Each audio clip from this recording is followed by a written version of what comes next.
Hi, as a telesales professional, what do you do when you pick up the phone?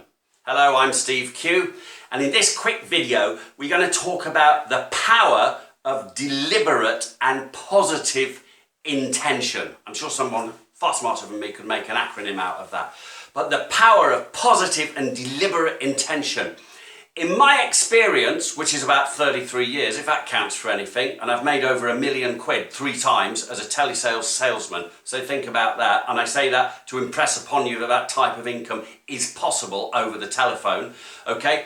In my experience, most salespeople, most so-called telesales people, they just pick up the phone and they don't really think about the client or what the offer is until the person picks up on the other end of the phone. Now, if that's a gatekeeper or the client, it doesn't matter because you've nearly lost by this stage. Unless it was a done deal already, you've nearly lost. Why? Because you're not what we call in state. It's so important that before each call, you think about the client, you visualize the client. You think about the client and visualize the client buying your product or service or your consultancy and all the benefits they're going to get from it. And you not just think about it, you internalize that till you can feel it tingle in your tummy. Okay, I'm really serious here. It might sound daft, but you get that feeling. And when you speak to the client, be so sincere, be so genuine, because you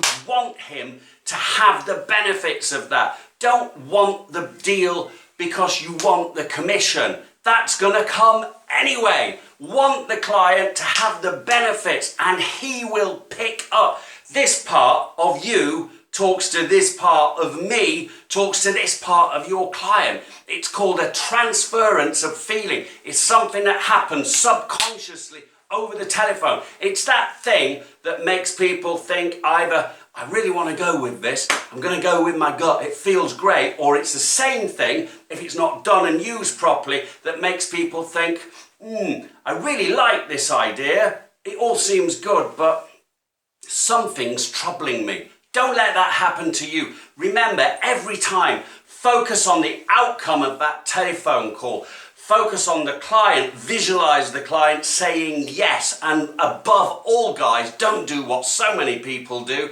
I'll add you to my Facebook page, I'll do this, I'll do that. Ask for the business. Say, are you happy with everything? Are we clear? You know the budget's there, you know the needs there.